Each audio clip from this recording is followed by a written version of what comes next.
Na aula de hoje, nós vamos rever esse gênero que é o conto. Vamos rever as principais características, relembrar os tipos de discurso, falar um pouquinho sobre o enredo de um conto e no final a gente vai fazer uma leitura, ok? Então, gente, a primeira coisa é: o que é um conto? O conto é a forma narrativa em prosa de menor extensão, no sentido estrito de tamanho.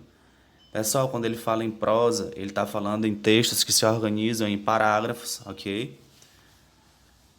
Todo texto é escrito em prosa? Não. Nós podemos escrever um texto em versos também. Os versos vão se dividir em versos e estrofes.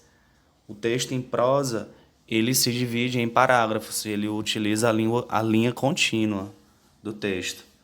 E aqui está dizendo o quê? Que ela é a prosa de menor extensão, no sentido estrito de tamanho, ou seja, é a narrativa em prosa de menor tamanho. Então, é um texto muito curto. Das narrativas que você provavelmente já estudou, a menor de todas é o conto. Que características tem um conto? Entre suas principais características estão a concisão, ou seja, ele é curto, ele é objetivo, ele não é um texto muito longo. O texto conciso é um texto enxuto, é um texto curto. A precisão, como ele é curto, ele é preciso. A densidade, a unidade de efeito ou impressão total. O conto precisa causar um efeito singular no leitor, muita excitação e emotividade. Ao escritor de contos dá-se o nome de contista. Então, ele é curto, mas ao mesmo tempo é preciso. Naquele curto espaço de narrativa, ele vai ter que causar no leitor esse efeito, né, de excitação e emotividade. Então é isso que o contista faz. Desde quando existem contos? Aí, gente, tem umas informações aí dos contos mais antigos de que se tem registro. Na verdade, eles são bem mais antigos do que isso. Esses são os mais antigos de que se tem registro. E tem aí de O Livro do Mágico, que tem cerca de 4.000 anos antes de Cristo, que foi escrito pelos egípcios. Até a Bíblia encontra-se textos com estrutura de contos. No entanto, a autoria deles foi perdida. Eram histórias que eram contadas oralmente, passadas de pai para filho, e com o tempo foram se perdendo. O primeiro grande contista da história é tido como Luciano de Samosata, que viveu no ano de 125 até o ano 192. São da mesma época Lúcio Apuleius, 125 até 180, e Caio Petrônio. Então são os contistas mais antigos de que se... Vamos ver um pouquinho da estrutura de um conto. No geral, o conto se apresenta com uma ordem. O conflito traz uma desordem e a solução desse conflito, favorável ou não, faz retornar à ordem, agora com ganhos e perdas. Portanto, essa ordem difere da primeira. Então, gente, a estrutura do conto, estrutura se refere às partes que compõem e como elas se organizam entre si.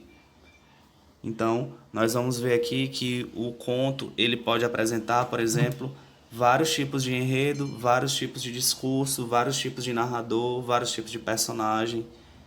E vamos ver como é que essas partes se relacionam. Vamos começar falando do discurso. Os tipos de discurso.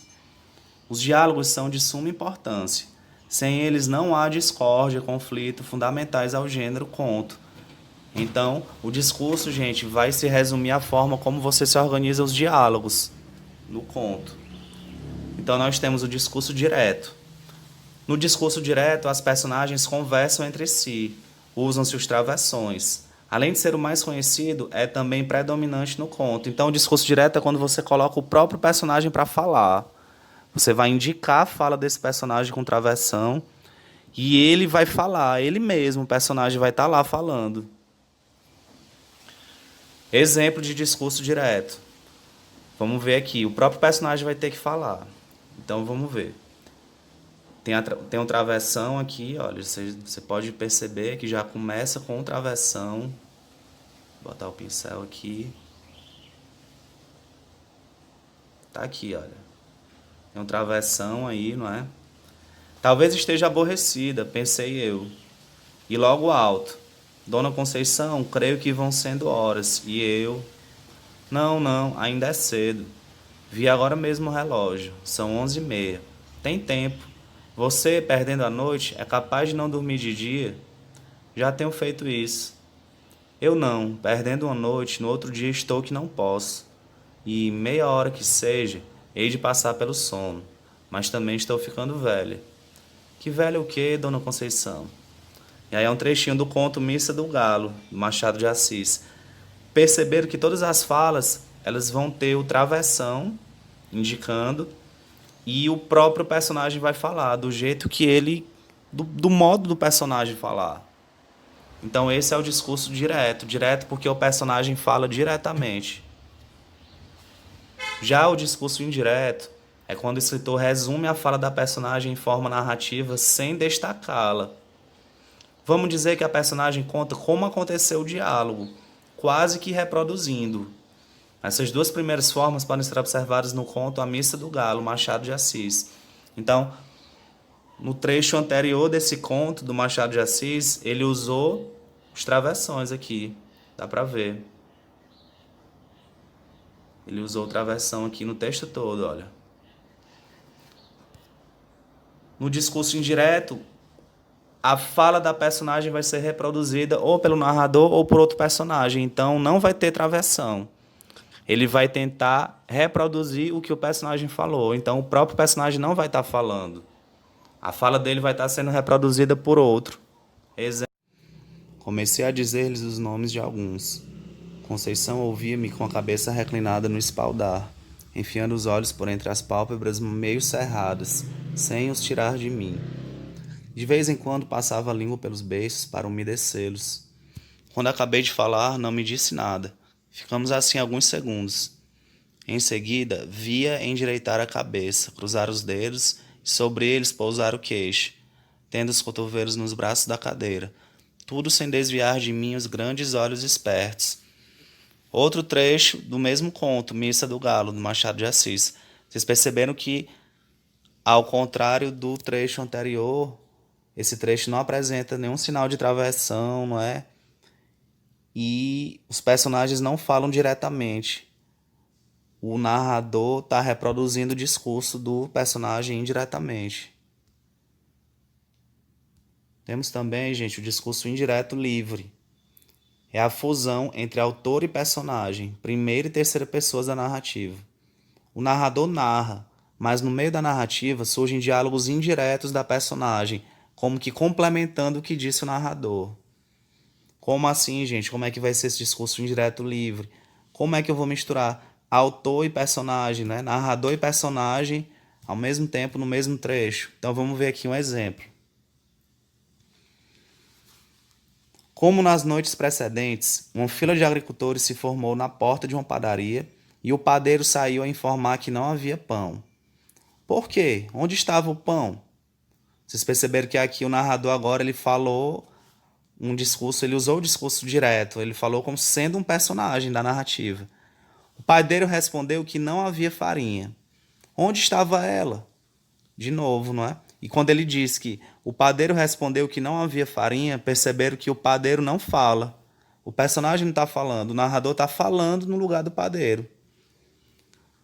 Os agricultores invadiram a padaria e levaram um estoque de roscas e biscoitos, a manteiga e o chocolate.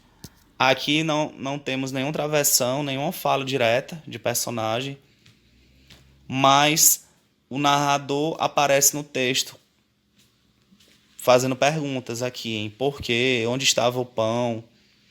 Não tem o travessão porque é o próprio narrador que está falando, mas se fosse um personagem, teria que ter o travessão, indicando essas falas.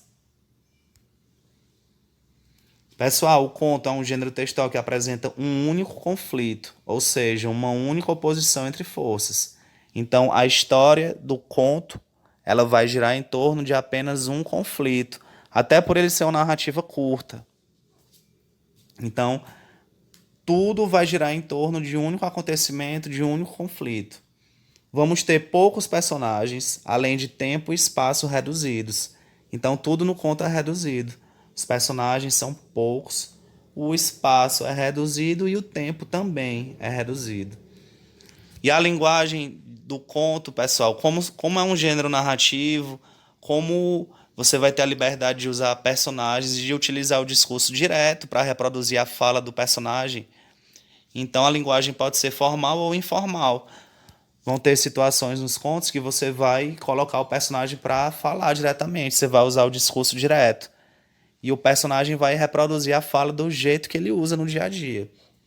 Então é bom lembrar que o conto ele não precisa necessariamente ter uma linguagem formal. As causas do conflito podem ser uma diferença de opiniões entre a decisão de cumprir ou não uma regra, um desejo e os obstáculos para realizá-lo. O conflito cria uma situação de tensão que domina toda a narrativa e prende a atenção do leitor até o desfecho. Então, isso aí são as etapas do enredo, gente, da narrativa. O enredo ele vai ter uma situação inicial, vai ter o conflito, vai ter o clímax e vai ter o desfecho. Então, resumindo, o enredo do conto deve apresentar, em linhas gerais, as seguintes fases. Primeiro, a apresentação, que é a situação inicial. Você vai apresentar os personagens, o espaço. E aí, logo em seguida, nós vamos ter a complicação, ou evolução, ou desenvolvimento. Aqui a gente vai estabelecer o conflito do conto. E aí, esse conflito vai chegar num ponto máximo de tensão, que é o clímax. O que seria esse ponto máximo de tensão? Aquele momento que você acha que tudo vai se resolver. É aquele momento da narrativa que tudo vai se encaixar, que tudo vai se resolver. E o clímax, ele vai abrir espaço, ele vai apresentar a solução ou desfecho da narrativa. Então você pode identificar essas fases aí no enredo de um conto. Apresentação, complicação, clímax e desfecho. E qual a diferença entre contos e fábulas? Um conto é uma obra de ficção geralmente de curta extensão e cujo universo e personagens remetem à fantasia e à imaginação. A fábula, por sua vez, tem como personagens animais redentores de características tipicamente humanas e possui um ensinamento ao final, a chamada lição de moral. Então, gente, tanto o conto como a fábula são narrativas curtas, eles vão ter o mesmo tipo de enredo, a mesma estrutura de enredo, vão ser narrativas curtas, mas a fábula ela tem características próprias dela, que é o quê? Os personagens sempre são animais e a fábula sempre vai ter uma lição de moral no final. Nós vamos ter também, gente, o apólogo, que seria o quê? Embora sejam semelhantes, o apólogo não tem o mesmo conceito que conto. Os apólogos transmitem lições de sabedoria e ética e têm como personagens objetos inanimados. Então o apólogo é como se fossem espécies de fábulas que vão utilizar como personagens objetos inanimados. Não vai ser como a fábula que utiliza animais e nem como os contos mais tradicionais que vão utilizar pessoas ou personagens elaborados.